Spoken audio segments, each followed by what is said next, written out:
Hey folks, I'm Chris and I'm your Commander Mechanic, here with another tune-up. Before we take a look at the deck, remember, if you want to submit a deck for a tune-up, you can email me at cmdrmechanic@gmail.com. You can find me on Twitter at cmdrmechanic, or you can comment on this or any video. I'll read them all. Let's take a look at what's in the workshop today. Alright, this week's deck is submitted by user Detharmonic, who has built a Golos Tireless Pilgrim deck, but really lacks focus. They write, "There's so much I can do with Golos that I'm stuck. I don't know if I want to do lands matter, big spells, or 5-color good stuff. Help!" Wow, I understand your trouble here. Golos is a legendary good stuff commander. For 5 mana, this artifact creature fetches a land of any type enters the battlefield, and with a full spectrum color identity, can cast spells for free from your library. It can definitely be overwhelming and opens up a lot of build routes. Your deck contains a lot of good stuff already. Great mana rocks, splashy spells, and ways to take advantage of that activated ability. But the lack of focus here is clear.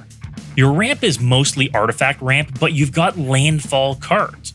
Your mana base contains a lot of comes into play tapped lands, but you really want to be playing on curve to get your ramp. And your big spells are really big, with far too many. You should be looking to win with just one of these spells, and some of the 7+ mana stuff you have in here just isn't impactful. But where do we go from here? I'm going to provide you with a few build paths with some quick deck techs on each. Let's take a look. Our first build path is a Golos Lands Matter deck. This one needs more lands, more landfall triggers, and a few combos.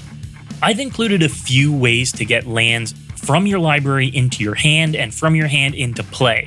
Additionally, there are a few cards that get you lands from your graveyard too, which, if you're including fetches, which your original list is, can be a big value play. Here you plan to close out the deck just through drowning your opponents in value. Tatyova is a fantastic cornerstone to this strategy. A Resolved Avenger of Zendikar is also a great way just to win straight out.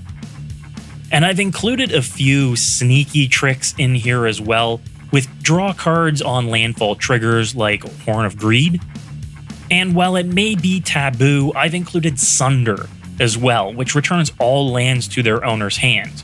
But you've got a few ways to break that asymmetrically. Mana Bond is a great opportunity here. On your turn, play Sunder, return all lands to their owner's hands, and then you get to put all land back into play. If you've got landfall triggers in play when this happens, you can potentially win just from this one turn alone. This build is less concerned about Golos' activated ability and more his triggered ability. Look to blink Golos a few times to get out some key lands here. Field of the Dead is a big one, because it means that every subsequent land drop you make is making you a body too. Our second deck here is Golos Eldrazi. This build path and this build option is more about them big boys.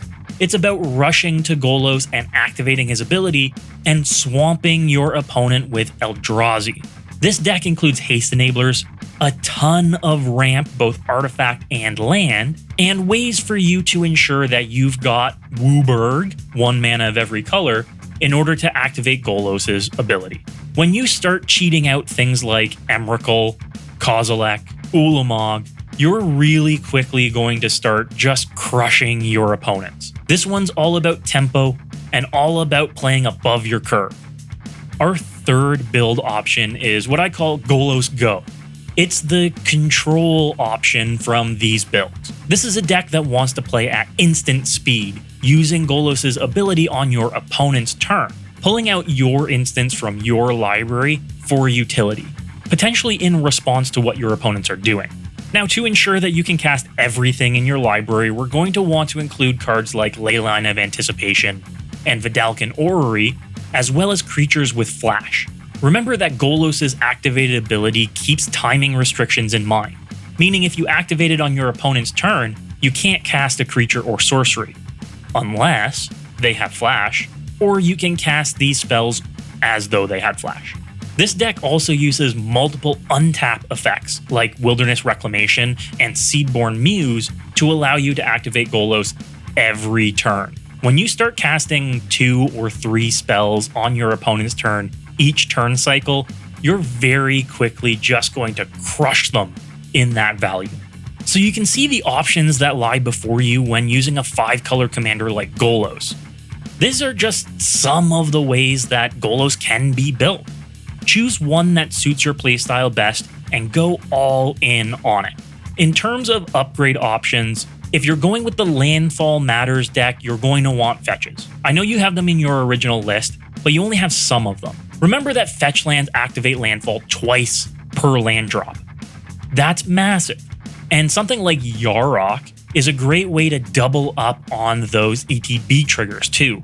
Unlike Panharmonicon, which only cares about artifacts or creatures, Yarok triggers off of land entering the battlefield too, doubling up on your landfall triggers. For the Golos Eldrazi deck, the Eldrazi Titans are a little pricey. You can include some of the alternatives, like It That Betrays or Pathrazor of Ulamog, as your big, beefy boys that you're cheating in with Golos. Remember, haste enablers are key here.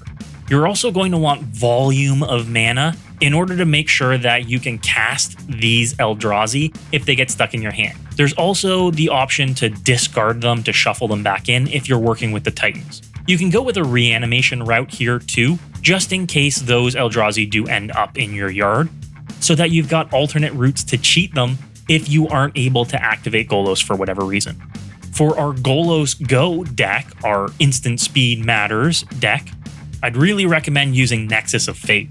That's a really good instant that you can play on an opponent's turn to get additional turns. And if it's the only card in your library, hey, guess what? You're going to be able to cast it over and over again. The Instant Speed Matters deck is also going to want some of the more pricey counter magic too.